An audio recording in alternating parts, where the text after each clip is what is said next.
Hello guys, ngayon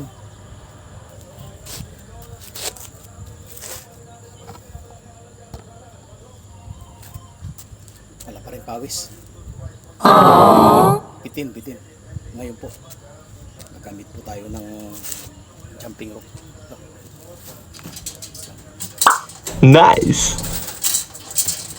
Sa dating gawin 60 count. Isamahan niyo po ako sa pagbilang for sure. Okay. Minsan po naging 50 lang sumasablay. Ngayon sana hindi tayo sasablay. Okay mga kapamilya, 60 count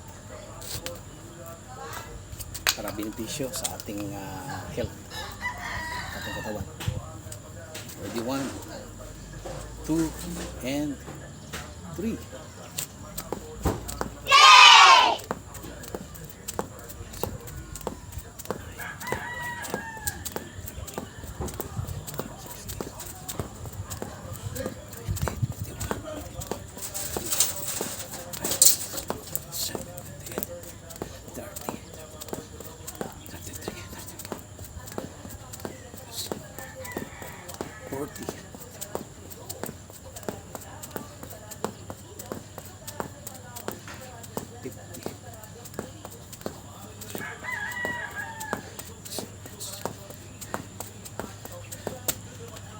Praise God.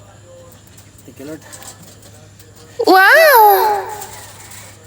Nag-goal na naman. 60 count.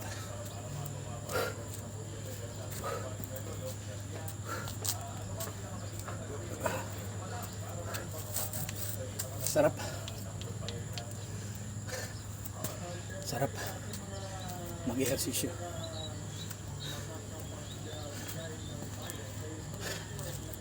Nakakahingal pero para maging healthy ang ating katawan. Okay mga kaibigan, sana gagawin nyo rin to, lalo na po sa ating mga kababayang barako yan, na nakalimutan na mag-exercise. Puro na lang trabaho hindi ginagawa. Bigyan mo ng pansin, bigyan nyo ng pansin, bigyan nyo ng time ang pag-ehersisyo. Benepisyo po ito para sa katawan natin, hindi lang sa mga barako kundi sa mga takilang ina ng tahanan. Pwede kayo mag-jogging, mag-jumping rope, mag-walking. Benepisyo po sa atin yan.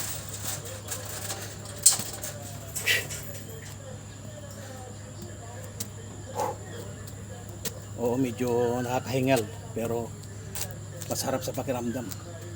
Gumagang ang katawan mo.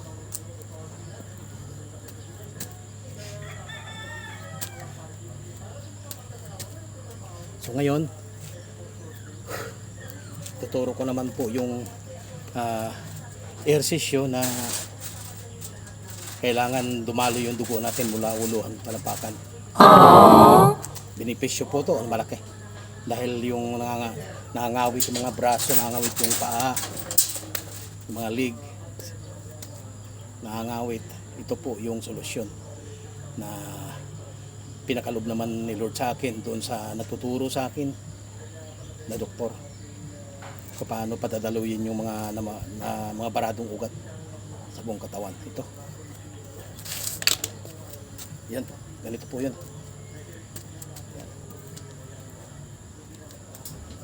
Ready, 1, 2, 3, 4, 5, Yes! 7, 8 times. 1, 2, 3, 4, 5, 6, 7, 8, 3.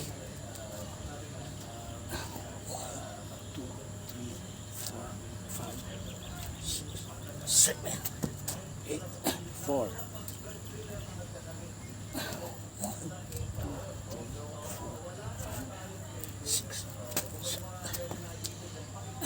5. Nice.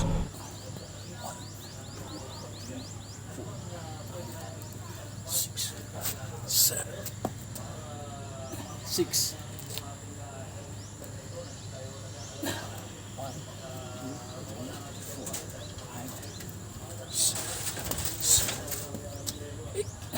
7.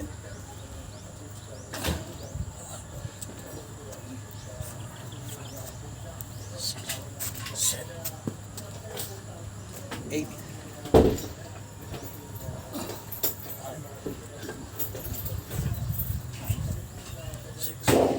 7.